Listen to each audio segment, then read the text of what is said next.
Right, we are on a roll of getting all the Christmassy stuff. Let's have a little look down here. This is my chicken out of, this is red hot now, be careful. Oh shit, it is red hot. Phase 1, be careful, is very hot. I've just taken it out.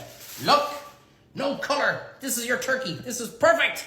Look at the legs. This is where it's telling you where it's ready. Look at the steam, the moisture that's coming out of that. It's the exact same for you on Christmas Day.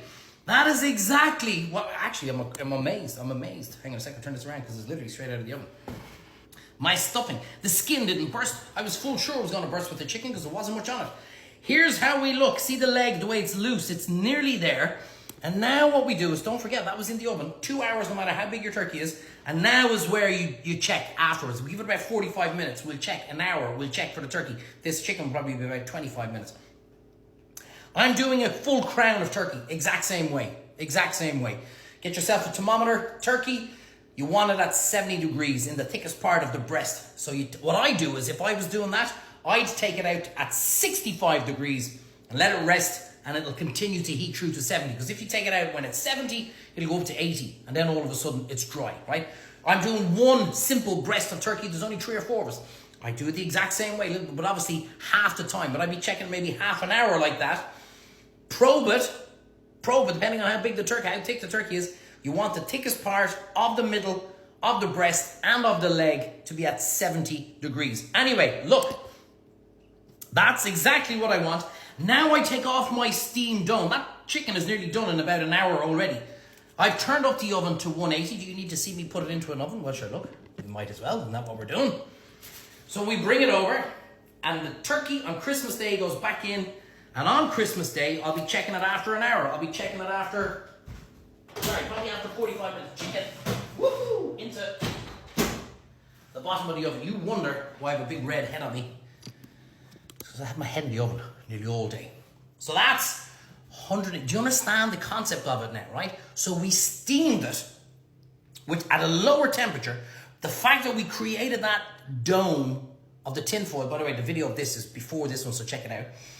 We created that kind of steam bath. We were steaming it from the inside out, roasting it from the outside in, and not too high of a temperature.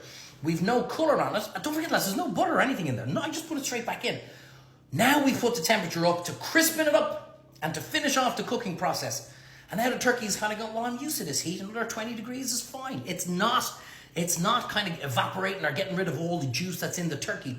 And if you watch really carefully, right, when these guys on the TV show, here's the tricks of the trade. I did this shit myself, but I didn't have to do it because I knew what I was doing. You will see holes on the turkey when they slice it, where they've injected it with water or stock before they slice it. So it looks like, ooh, it's all the juice is oozing out. And then you went, what the fuck am I doing wrong? Like, I did it the exact same way your man showed me on telly and it didn't work. It's because he made a bollocks of it too. Okay, so that's how we... Trust me, you're going to do this. Practice on your chicken. It's going to go, I just cooked my chicken like in 20 minutes sooner than I normally do. It's the exact same with the turkey. I'll do it in half the time. The other thing that they do is they spray it. They put a little bit of spray of melted butter. You'll see it when they do the close-ups. How does that turkey look so succulent? Mine never looks like that. It's because it's all the fucking tricks they're doing for TV. Like, do you really think that there's steam coming out of the back of a burger when they show it on these fast food things? Do you want to know what it is? Do you want to know what it is? It's vile what they do. They douse, I won't say, but ladies, you need to use it about once a month in water, and then they microwave it and they put it behind it, and that's the steam. These are the tricks. This is the shit that these guys do. No tricks, no edits, no gimmicks, no nothing. This is how you're going to cook your turkey. Don't forget, the full video is on my YouTube channel, Cooking with Trevo. Subscribe to it, search Turkey Trevo. You'll find it. And it'll show you from start to finish how to do it perfectly. Anyway, I'll stop talking shite now. I'm going to give that about 15, 20 minutes. We'll see the colour come onto it. And that will be your turkey on Christmas Day. Back in a sec.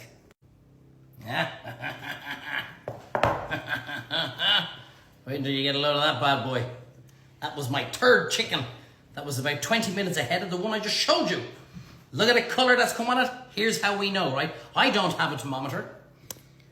I've been cooking turkeys for 30 years at this stage. I don't need a thermometer. I can see. I do it all the time. But here's what we're looking for. This is the big giveaway. See the leg there? Look, if I pull that hard, it'll actually, look, see it's ripping. It's coming off. That is, look, see the way it's splitting there? I know it is perfect. Can you see that? I don't want to break the whole thing, but anyway, look, see the way I'm barely touching it and it's coming off. I touch the breast here at the back. I can feel it's perfectly moist. Look at my stuffing here at the back. Look at that. Beautiful. And that is how you know. So that was about, whatever, 15, 20 minutes. So that is how you know. So on Christmas Day, when I take it out, you get the thermometer if you're not sure whether it's cooked or not. You basically just stick the probe right into it. Otherwise, trust me, when the leg starts coming apart like that, it's absolutely perfect. No butter. I didn't baste it. I don't need to slice it and show it to you because what I'm telling you is the truth. If it's wrong, you come back, you'll never listen to me again. What I'm telling you is the truth here, right? And now what we do on Christmas Day, right, is we take that turkey out. We now have an empty oven. And I just put my tin foil just over like that. And I stick it in the corner. I have 2 slices. So, and I get myself a clean tea towel, as I says when I put on the dirty-ish one. But anyway, and you just leave it like that for an hour in the corner. And what that is doing is it's resting. What does that mean? Well, it means that all the juices are kind of just, are we going out of here? Are we staying in here? Or what are we doing? Because if I start slicing that now, literally all the juice runs out straight away and you've got a big mess all over the table. And then tomorrow, your turkey is even drier than shite. Okay, so you just let it rest for an hour. And that's what I said at the start in the first video. You base the timing of your Christmas dinner on when the turkey is cooked. I have an oven free for an hour now. I can reheat all the veg, all the videos I'm going to show you. I can throw in my roasties. I can throw in my ham. I don't understand why people say we have to have the ham cold. You know, it's a real tradition in Ireland. We have the ham cold, maybe even some of it on Christmas Eve. I go like, why? I don't understand. I'd have it inside in the oven now, baking, glazing up beautifully with my roasties. Take them out, give that about 10 minutes because everything is so hot, and just bang all the veg back into it to reheat it. Or microwave, I use a microwave, it's fantastic. That is how you cook the perfect turkey. Did I baste it? No. Did I put bacon all over to keep it dry or to keep it moist? No. Did I put butter all over the place? No. Did I cook it upside down? Did I brine it? Did I bring it into bed with me the night beforehand? Did I put it in the bath? Did I wash it? Did I do the cat is over there looking at me going, what the fuck is this guy on about? Anyway, did I do any of that shit? No. Why did they do this? Well, it's a bit like, you know, they have to try and justify what they're at. And it's all nonsense because you turn around and go, geez, if I just do the turkey the way your man Trevo did, I don't need to watch any, I don't need to buy their books, do I? I'm not selling you jack shit. Now you know how to cook the perfect turkey. Trust me, I've been doing it for 30 years. Anyway, enough waffle. That's the turkey done. That's another video done. All the Christmas videos are in a playlist I've just made. I don't know what I call the Christmas recipes, whatever. You can find every single one of them in there. Let me know in the comments. Are you enjoying it? You having a bit of crack? Is it making your life a little bit easier? I've answered a load of questions. Don't go ask me stupid questions now. You know, what do I do with a crown? I've told you. What do I do with a breast? I told you. So don't be asking me stupid questions now, okay? But that is, you can ask me, don't worry. If you're stuck, ask me. But that's now the turkey done from start to finish. You know why we do it that way. You know how we do it that way. And you've now seen the result of all our hard work. All done. I'd have that. Oh, I forgot to say this. I'd have my turkey all prepped, stuffed and everything the day before. I've it all done. So I don't need to worry about it on Christmas Day. Christmas Day is about how we lads open the presents, a bit of crack with the kids, and a couple of hot ports. That's what Christmas Day is all about. It's not about spending all day in the kitchen. Anyway, there we go. Turkey done. It's in the Christmas recipe playlist. Have a great one. Let me know. Anything else? There's loads more coming, by the way.